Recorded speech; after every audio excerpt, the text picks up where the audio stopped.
नमस्कार, NDTV network के सभी दर्शकों का स्वागत है। मैं हूं संजय पुगलिया।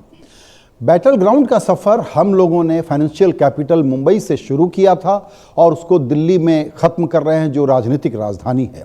इस बीच हम मुंबई से बेंगलोर, बेंगलोर से चेन्नई, चेन्नई से कोलकाता और वहाँ से बनारस और बनारस से अब दिल्ली में एक प्रकार का निष्कर्ष निकालने की कोशिश करेंगे हमारे मेहमानों के साथ कि ये जो 2024 का लोकसभा का चुनाव है वो ऐतिहासिक है। ये बात तो हमको पता है, लेकिन उसका आउटकम ऐतिहासिक होगा, रूटीन होगा, कंटिन्यूटी का होगा, बदलाव का होगा, इस पर एक फाइनल वर्डिक्ट लेंगे। और सारे मेहमान बड़े भारी धुरंधर हैं, विशेषज्ञ हैं। उनका परिचय करा दूं। हमारी बड़ी senior colleague Neerja Chaudhary, political analyst, journalist, जो भी आप कहना चाहें, और संजय कुमार जी CSDS लोकनीति के, साथ में संदीप शास्त्री जी CSDS लोकनीति से, और अमिताभ तिवारी जो डेटा पे और प्रिडिक्शन पे काफ़ी काम करते हैं। मैं इसको सवाल पूछने में आप लोगों से संकोच इसलिए है कि सारे सवाल कितना भी कोशिश कर लूँ पुराने जैसे ही साउंड करेंगे।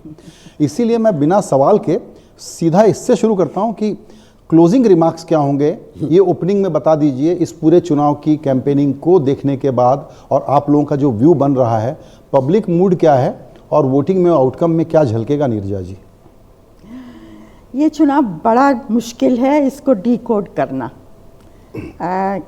मैं याद कर रही थी मीनू मसानी के शब्द जो उन्होंने जयप्रकाश नारायण के बारे में कहे थे। मीनू मसानी स्वतंत्र पार्टी के नेता थे बहुत साल पहले। उन्होंने कहा था कि हिंदू माइंड बहुत कॉम्प्लेक्स चीज़ है समझने के लिए। वो जयप्रकाश नारायण के बारे में डिस्क्राइब कर रहे थे। तो मुझे लगता है इस बार का इलेक्शन हिंदू माइंड की तरह है, बहुत कॉम्प्लेक्स है। एक लेवल पे मोदी वेव नहीं दिख रहा है जैसे कि 19 और 14 में दिखता था। दूसरे लेवल पे ये भी है कि वेव नहीं है पर वेव खिलाफ भी नहीं है। बहुत लोग असंतोष जाहिर कर रहे हैं उनकी ज़िंदगी के बारे में, महंगाई के बारे में, बेरोज़गारी के बारे में, लेकिन सरकार के खिलाफ या प्रधानमंत्री के खिलाफ आक्रोश नहीं है। असंतोष जाहिर कर रहे हैं पर आक्रोश नहीं है। तो ऑपोजिशन कई जगह अच्छा तालमेल है, लोकल इश्यू सामने आ गए क्योंकि वेव नहीं है। जहां लोकल इश्यू स्ट्रॉन्ग है वहां फैक्टर बन गया है। मोदी वेव जो माना जाता था उसको सबस्यूम नहीं कर रहा है। और हो सकता है नॉर्थ के स्टेट्स में जैसे जो माना जाता था बिल्कुल रनअवे सक्सेस होगा 19 की तरह भाजपा के लिए, वहाँ राजस्थान में 10 सीटों पर टक्कर, हरियाणा में से 10 में से 5 में टक्कर, दिल्ली में 2-3 में टक्कर, हिमाचल में भी कहा जाता है 1 सीट। तो एकदम जो माना जा रहा था सफाया ऑपोजिशन का था पिछली बार, वो टक्कर दिख रही है। हालांकि मैं मानती हूँ टक्कर is not equal to victory. Exactly, ये बड़ा इंपॉर्टेंट सेंटेंस है आपका कि जनमत आपके खिलाफ हो सकता है। पीक पॉपुलैरिटी में भी 40 लोग एक तरफ, 60 लोग एक तरफ, लेकिन उसका मतलब वोट में वो तब्दील हो जाए ये ज़रूरी नहीं है। संजय जी, आपके ओपनिंग रिमार्क्स। देखिए, अगर क्रिकेट को देखें तो कई बार होता है कि आपके अच्छे बैट्समैन शुरू में आके खेलते हैं और आपकी अपेक्षा होती है कि रन वो बनाएंगे, लेकिन कई बार होता है ओपनिंग बैट्समैन धाराशायी हो गया, नंबर 1, नंबर 2 डाउन, 3 डाउन भी अच्छा नहीं खेला, लेकिन वो बाद के जो होते हैं 5वें 6ठे जो डाउन पे आते हैं वो बड़ा अच्छा खेलते हैं। कुछ ऐसा ही होता हुआ मुझे दिख रहा है इस चुनाव में। कुछ ऐसे राज्य हैं जो बीजेपी का गढ़ हुआ करती थी या बीजेपी ने बहुत ज़बरदस्त प्रदर्शन किया 14 और 19 के चुनाव में। कुछ ऐसे राज्यों में बीजेपी कमज़ोर दिखाई पड़ रही है इस वक्त, लेकिन कुछ नए किले भेद रही है। और जिसका उदाहरण मैं कह रहा था कि ये जो 6ठे 7वें डाउन के बैट्समैन हैं वो रन बना रहे हैं।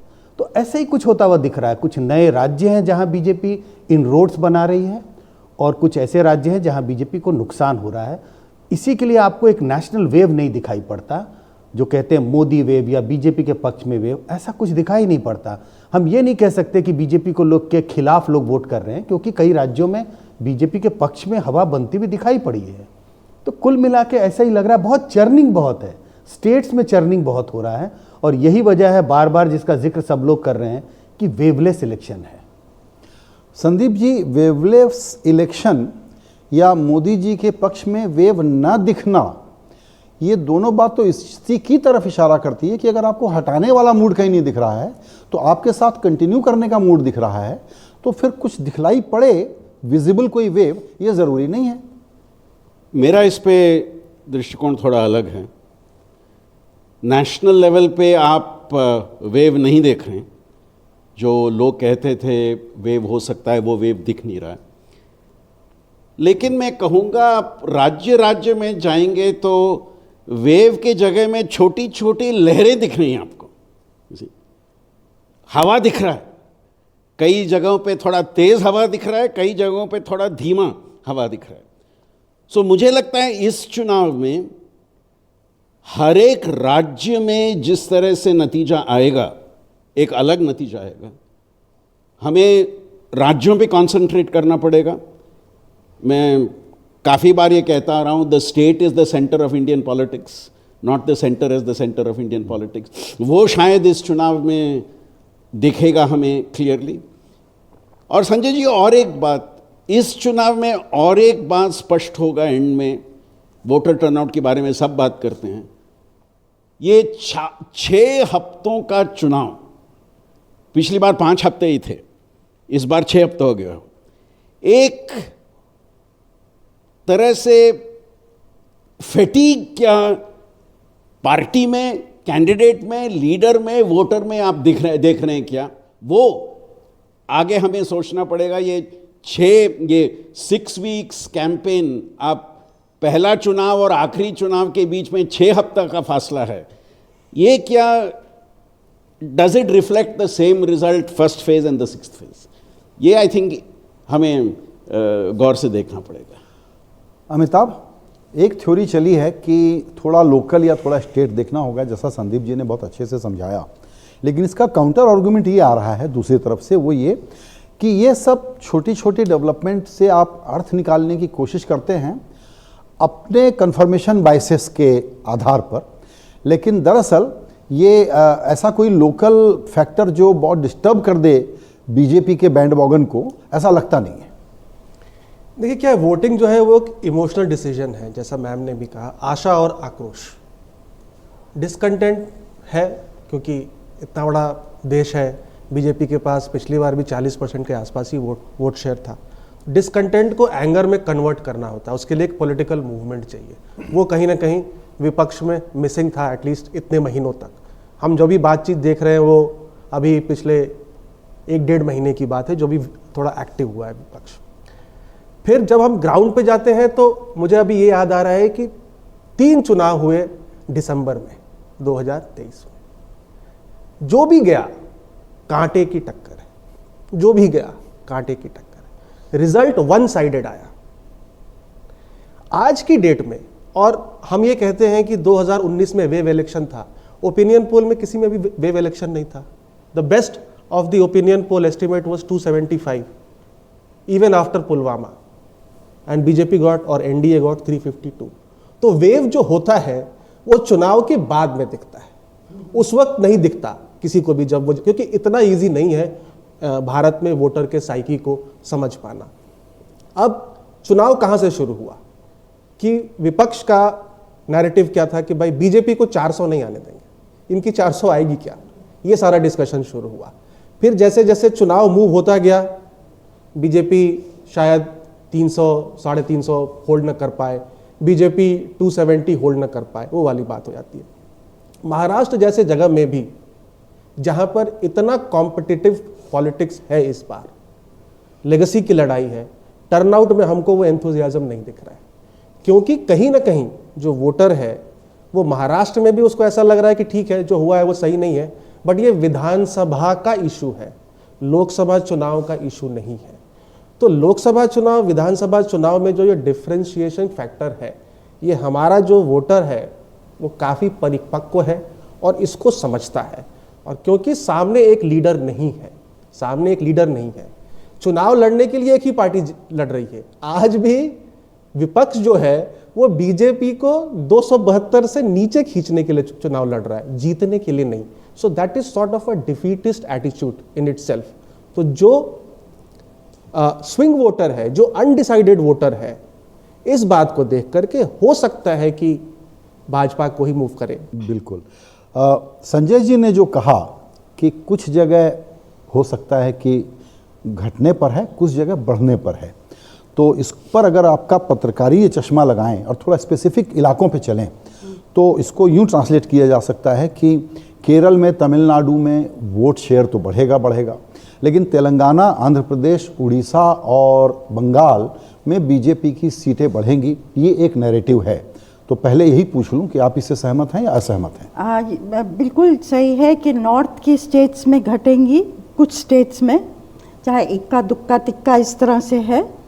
कर्नाटक में घटेंगी, 25 थी पिछली बार, 28 में से उतनी तो आती दिखती नहीं है। हम लोग चर्चा कर रहे थे कितना आंकड़ा होगा, पर गेन कांग्रेस का होगा, लॉस बीजेपी का होगा।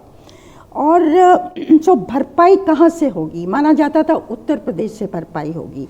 अब फिर अगर आप उत्तर प्रदेश में जाइए, सबसे इंटरेस्टिंग स्टेट आज उत्तर प्रदेश है। भरपाई हो पाएगी कि नहीं?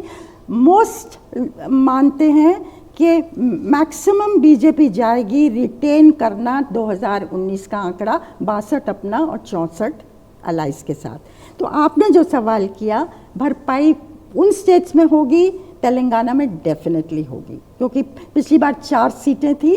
लड़ाई इस बार कांग्रेस वर्सेस बीजेपी है, बीआरएस तो तकरीबन कोलैप्स है तो ज़रूर गेन करेगी, भरपाई होगी। उड़ीसा में लोग कह रहे हैं 2-3 सीटों की हो सकती है। बंगाल में 2 तरह के ओपिनियंस हैं, आप किस साइड किससे बात कर रहे हैं उस पर बहुत निर्भर करेगा।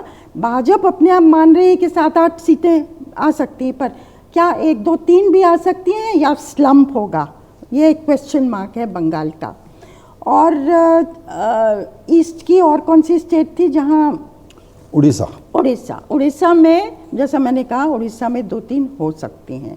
तो कुल मिला के 303 अगर आप लूज कर रहे हैं तो आप गेन भी कर रहे हैं, तो क्या आप स्टैटिक रहेंगे या लॉस आपका थोड़ा होगा और भरपाई कम होगी, पर मेजॉरिटी की तरफ आप बढ़ेंगे। पर जो हमने बात की अभी जो निकला है, क्या इस बार का इलेक्शन भी एग्रीगेट ऑफ स्टेट इलेक्शंस होगा?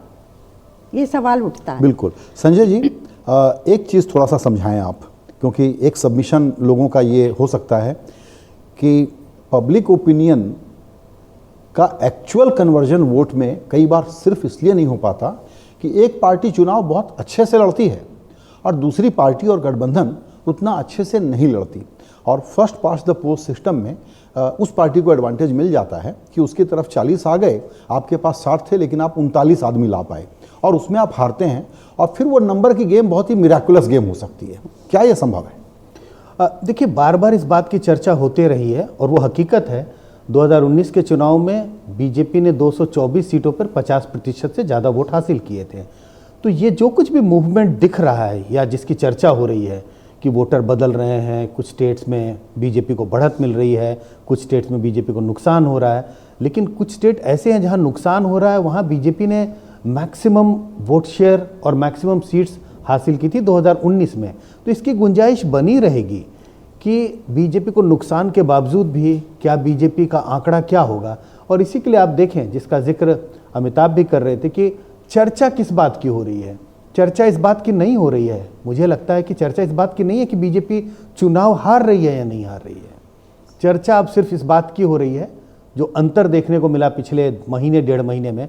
चर्चा हो रही थी एक समय कि 370 आएगा या नहीं आएगा, और कैसे आएगा और क्यों नहीं आएगा। और आज चर्चा ये हो रही है कि चलो 370 तो नहीं, लेकिन क्या 300 के आसपास बीजेपी है या नहीं है। मुझे नहीं लगता है कि एक स्ट्रॉन्ग चर्चा ये हो रही है कि बीजेपी हार रही है या नहीं हार रही है, या क्या बीजेपी को 230 सीटें आएंगी नहीं आएंगी।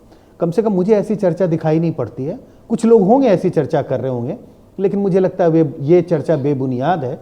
और आज सिर्फ चर्चा इस पे टिकी हुई है बीजेपी मेजॉरिटी ला रही है या नहीं ला रही है। इसका मतलब है नुकसान अगर हो भी रहा है, जिसकी चर्चा आपने की, वोट शेयर उनका बहुत ज़्यादा था कई कंस्टिट्यूएंसीज में, नुकसान हो भी रहा है तो इतना नहीं नुकसान हो रहा है कि सीटों के में जैसे पतझड़ आ जाए, ऐसा स्थिति दिखाई नहीं पड़ती। बिल्कुल। तो देखिए, ये संदीप कंसेंसस है ना कि बीजेपी वापस आ रही है और बीजेपी को मेजॉरिटी मिल रही है।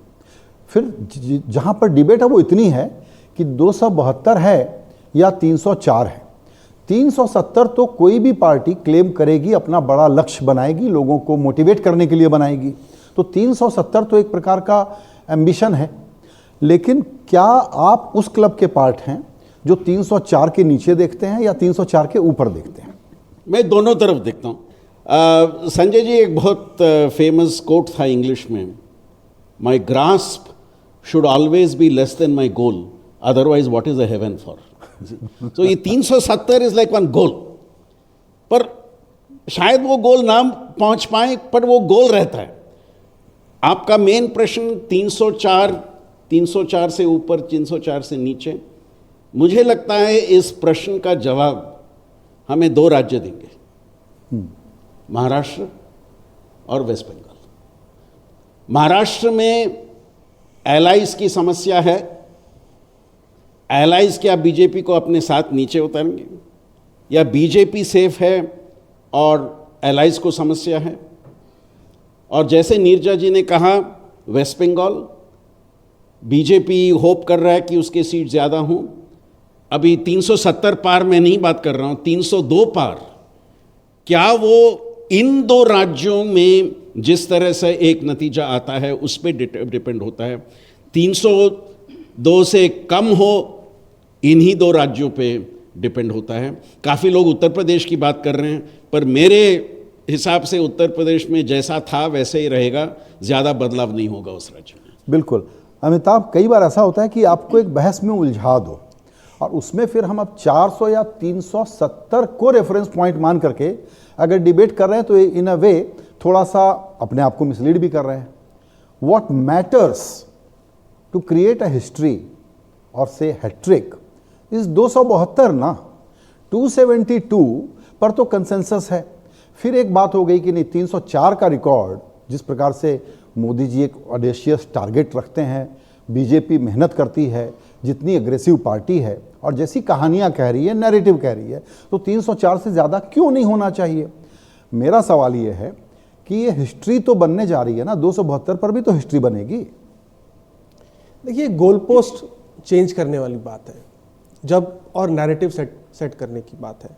शुरू में ही जब बीजेपी ने 370 + 30 एक नारा दिया, मिशन 400 बनाया, उस समय क्लियरली 404 सीटें जो राजीव गांधी को आई थी 1984 में, उसका उसको तोड़ने का एक एम्बिशन था, एक गोल था। रियलाइज होता है कि नहीं, हमें 4 तारीख को ही पता चलेगा। अब विपक्ष भी या कोई भी पार्टी जब एक चुनाव लड़ रही है, किसी भी रिजल्ट में हर एक पार्टी के लिए गेन्स और लॉसेस होते हैं। तो आज अगर 4 तारीख को विपक्ष हार रही है तो वो उस नतीजे में से अपने लिए, अपने सपोर्टर्स के लिए क्या गेन्स देख रही है। तो वो गेन्स क्या रहेंगे कि भाई देखो, बीजेपी को हमने 272 पे रोक दिया, बीजेपी को 303 पे रोक दिया, बीजेपी 370 नहीं कर पाई, एनडीए की 400 नहीं हुई। 4 नैरेटिव हैं विपक्ष के पास ऑलरेडी अपने वोटर, अपने सपोर्टर को कन्विंस करने के लिए कि देखो हमने मजबूत लड़ाई लड़ी है। नीरजा जी, नेशनल लेवल पे विपक्ष के लिए इसके पहले आपने कभी कोई हारा हुआ चुनाव देखा क्या? सवाल मेरा ये है कि विपक्ष जीतने के लिए लड़ ही नहीं रहा है, और उसमें जो सबसे बड़ा विलन ऑफ द पीस है वो बहुत लोग कहते हैं कि कांग्रेस पार्टी है, जो इंडिया अलायंस को न ठीक से बना पाई, न समय पर बना पाई और न उसको निभा पाई। इसमें 2-3 चीज़ें हैं। आपने बहुत इंटरेस्टिंग चीज़ पूछी और ऐतिहासिक चुनाव की बात की कि बहुत नेहरू को छोड़ दीजिए, जो कि 1952 में इलेक्शन जीते, 62 में जीते और सरकार में आए उसके बाद, but he was losing ground at that time. वो नहीं थे पुराने नेहरू। बाकी कोई प्रधानमंत्री 10 साल के बाद लोकप्रिय नहीं रहा। इंदिरा गांधी 67 में जीती, 77 में राउट।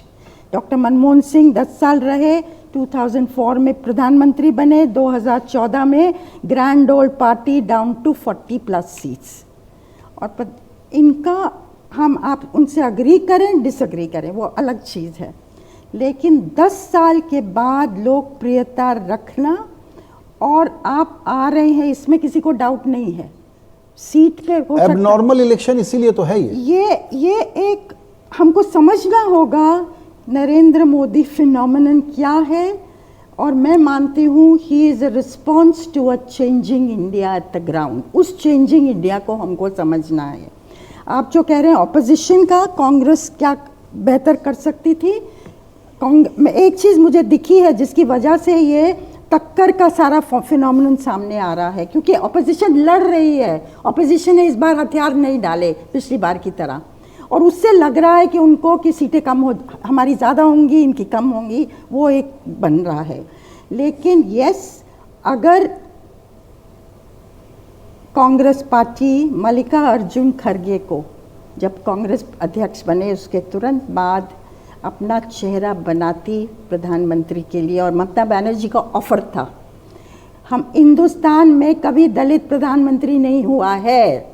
और आप हैरान होंगे ये सुन के, अभी 3 दिन पहले जब मैं मोहनलालगंज में थी, लोकसभा सीट में, लखनऊ के बगल में एक गांव में दलित ग्रुप के साथ बैठी बात कर रही थी, उनमें से एक ने कहा अगर कांग्रेस ये करती, खड़गे को आगे करती, चेहरा बनाती। और मैं हैरान हो गई। हम लोग बात करते थे कि साउथ में उनका रिस्पांस होगा, नॉर्थ में कौन जानता है उनको, हम लोग बात करते थे। संदीप डिसएग्री कर रहे हैं। हाँ। जी, मैं इस कारण से डिसएग्री कर रहा हूं कि अगर ऑपोजिशन अलायंस इसको लीडरशिप फाइट करती तो शुरू से पहले ही, होने से पहले ही वो हार जाती उसको। ऑपोजिशन ने करेक्ट स्ट्रैटेजी अडॉप्ट किया कि हम लीडरशिप पे ये चुनाव नहीं लड़ेंगे, लेकिन जो क्या उन्होंने गलत किया, फिर किस पे लड़ेंगे? विषय पे लड़ेंगे, स्ट्रैटेजी पे लड़ेंगे, पॉलिसी पे लड़ेंगे? वो होना चाहिए था, वो नहीं हुआ है। कॉमन एजेंडा नहीं हुआ है, कॉमन मैनिफेस्टो नहीं हुआ है, कॉमन स्ट्रैटेजी नहीं हुआ है, कॉमन कैंपेन नहीं हुआ है। सो मुझे लगता है कि अगर लीडरशिप पे कांग्रेस अलायंस कुछ कहती कि हां हमारा भी लीडर है, तो शायद मुझे लगता है वही बीजेपी चाहती थी। हमेशा वही बात कहते रहती थी, हमारा लीडर तो मोदी जी है, आपका लीडर कौन है?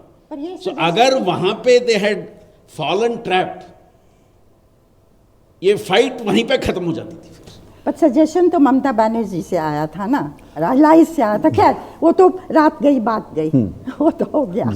लेकिन 2 चीज़ें जो बीजेपी के पास हैं जो लोग बात करते हैं, एक है leader, clear leader, tried and tested leader, जिसको बहुत लोग चाहते हैं कंटिन्यू करना और टाइम देना, और दूसरा है एक बहुत मजबूत संगठन जो कि सेंटिमेंट को वोट में परिवर्तित कर सकता है, जो ऑपोजिशन के पास नहीं है। सेंटिमेंट उनके लिए भी हो सकता है कई जगह पे, पर क्या उनके पास लास्ट माइल वॉक करने की क्षमता है, वो सवाल है। बिल्कुल संजय जी, हम लोगों की बात में आता है इशूलेस, वेवलेस वगैरह। एक्चुअली इंडियन वोटर ऐसा है नहीं, और आप जो सर्वेज करते हैं उसमें उसके मन के मुद्दे क्या हैं ये बहुत सामने साफ आ जाता है। नेता चर्चा करे ना करे, नैरेटिव चलाता रहे, पब्लिक मूड में अगर हम उसको समझने की कोशिश करें तो इस वक्त लोगों के मन में इशू क्या है जिस पर वो वोट देने का फैसला कर रहे होंगे? देखिए, कई मुद्दे हैं जो जिन मुद्दों से चुनाव शुरू हुआ वहाँ से it has travelled a long distance, लंबा सफ़र तय किया है। जब चुनाव शुरू हुआ था उससे 1 महीने पहले, 15 दिन पहले ऐसा लगता था, और बीजेपी चाहती थी कि ये चुनाव राष्ट्रीय मुद्दों पर लड़ा जाए। मंदिर का मुद्दा हो, 370 धारा हमने हटाया उस पर हो, देश का नाम दुनिया में ऊंचा किया गया, देश मजबूती से उभर के दुनिया के पटल पे आया, ये सब राष्ट्रीय मुद्दे थे जिसके सहारे बीजेपी चुनाव लड़ना चाहती थी। साथ ही साथ ये जो वेलफेयर स्कीम है उसका तो जिक्र आता ही आता है, प्रधानमंत्री मोदी की छवि आती ही आती है बाद इन बातों। लेकिन शुरुआत वहाँ से हुई और विपक्ष लगातार बेरोजगारी, महंगाई के मुद्दों को उठाता रहा। साथ साथ 2 मुद्दों का और जिक्र होता था, संविधान बचाने का चुनाव है और डेमोक्रेसी बचाने का चुनाव है, लोकतंत्र बचाने का चुनाव है, संविधान बचाने का चुनाव है।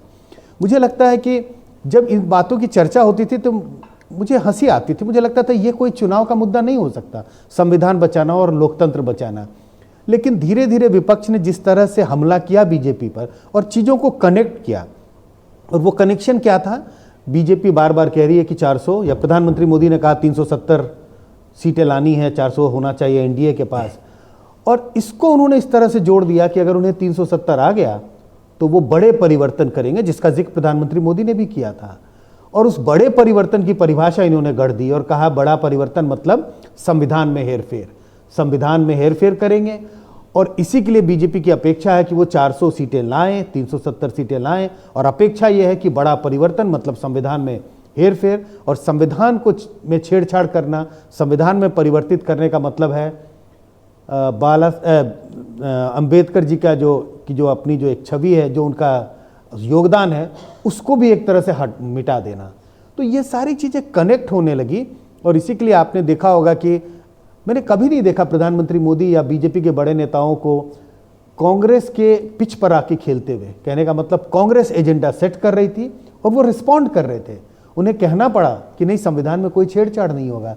तो जिसका जिक्र आपने किया, शुरुआत हुई चुनाव कहीं और से, और वो ट्रैवल करते करते कई मीलों दूर निकल गई, और छोटे छोटे मुद्दे, अग्निवीर, 370 जो लगता था बीजेपी का स्ट्रेंथ होगा, लोग बिल्कुल उमड़ के बीजेपी के लिए वोट करेंगे, वो सब बैकफायर सा करता हुआ इस वक्त तो दिखाई पड़ रहा है। जी, एक इसमें आर्गुमेंट ये हो सकता है अमिताभ कि या तो ये सच है कि पब्लिक कन्वर्सेशन पूरे देश में यही है जैसा हम चर्चा कर रहे हैं, मीडिया में पॉलिटिशियंस कर रहे हैं और जो कमेंट्री हो रही है।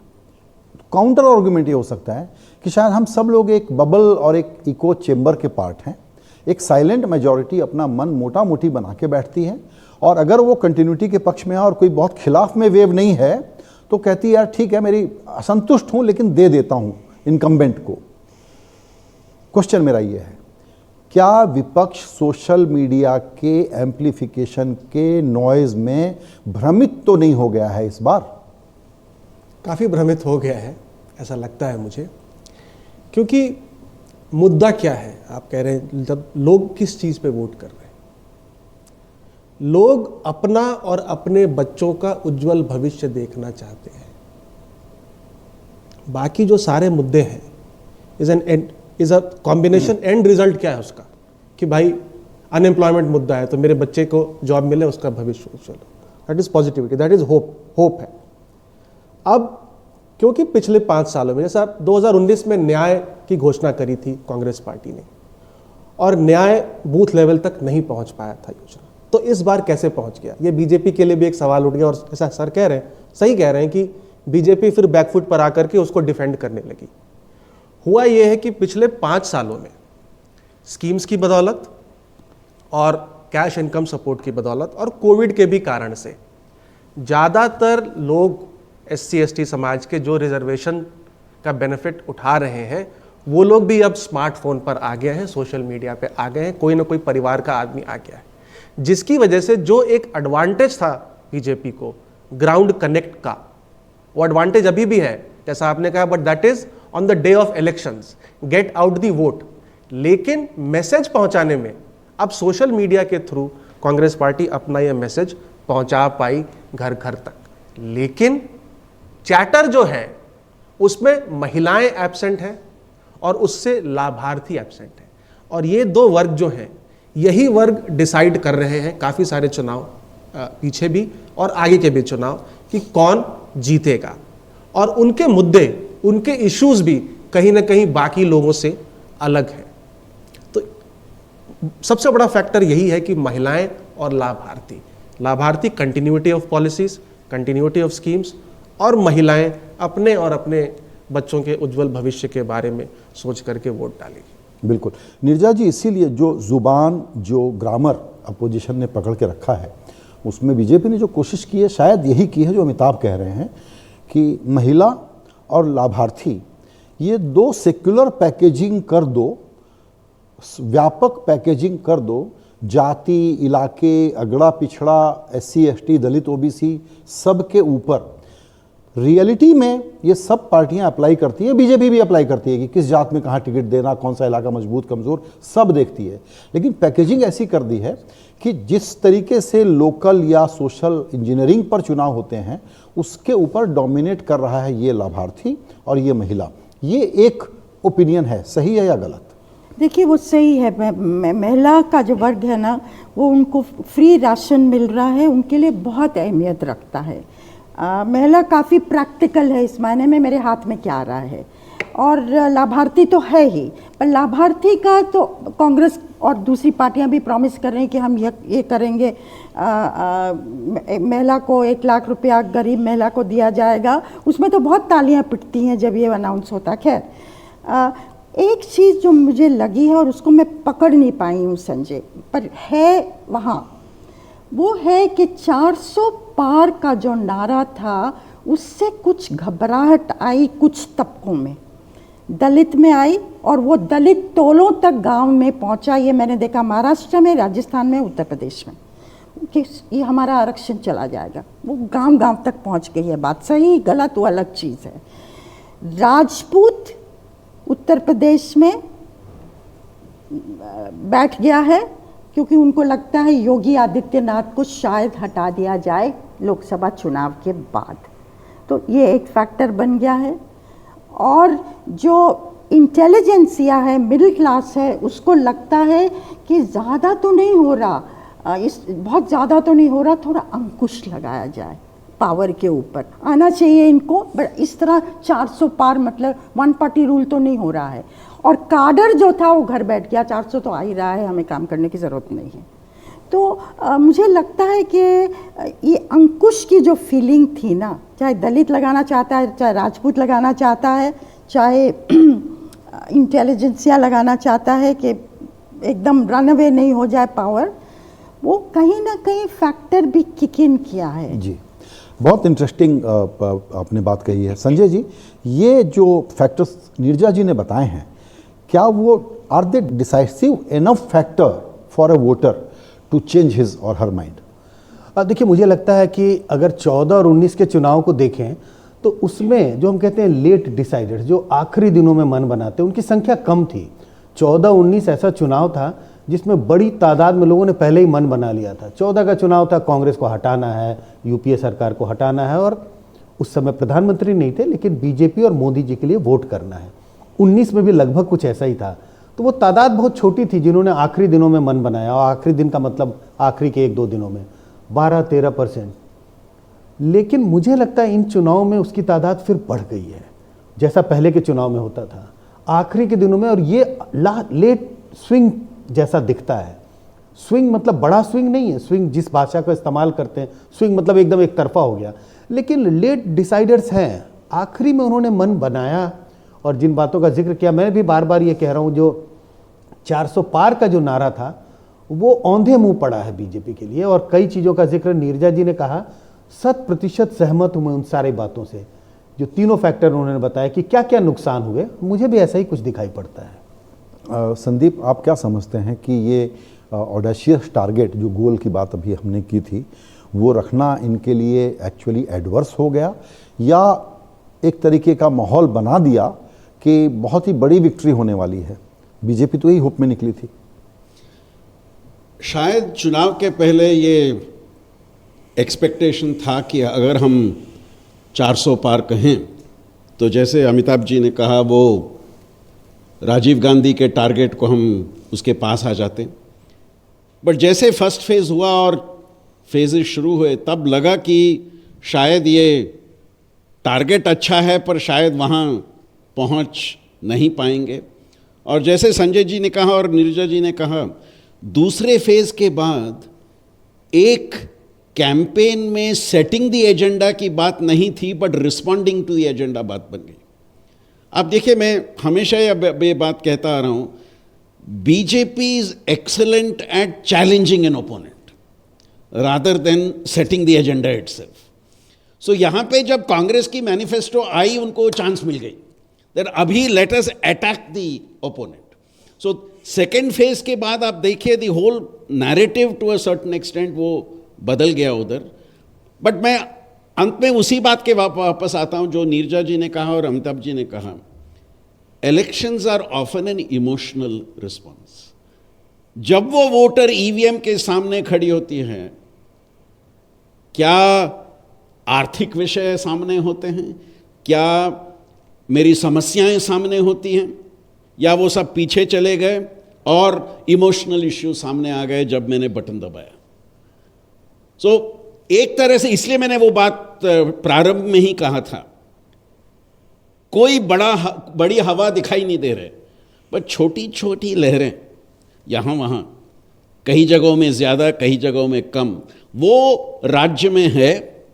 और वो राज्य के नतीजे में हम देखेंगे 4 तारीख को छोटी लहरें की एक प्रभाव आप देखेंगे। और इसलिए मैं कह रहा हूँ, जैसे 2004 में लोगों ने कहा था, मैं उस चुनाव की कंपैरिजन उस कारण से नहीं कर रहा हूँ कि उस समय एक नारा था जो फुलफिल नहीं हुआ, मैं और एक दृष्टिकोण से कह रहा हूँ। उस समय चुनाव के बाद वाजपेयी जी ने एक स्टेटमेंट कहा था, जो जीते उन्हें ये भी मालूम नहीं क्यों जीते, जो हारे उन्हें मालूम नहीं कैसे हारे। उस समय हमने कहा था, आप अगर राज्यों को देखें तो एक एक राज्य का एक नतीजा आपको ये दिखाएगा कि ये चुनाव इस तरह से क्यों गया जी। तो मुझे लगता है इस बार भी वही होगा। The state will be the centre of politics of the country. बिल्कुल। अपनी चर्चा का वक्त खत्म हो रहा है, लेकिन बहुत ही फैसिनेटिंग चर्चा रही। अमिताभ, आपसे एक सवाल ये लेना चाहूँगा मैं कि पॉपुलर व्यू करीब करीब एक जैसा ही है कि कौन से राज्य प्लस में माइनस में हो सकते हैं, कोई आउटलायर स्टेट हो सकता है क्या?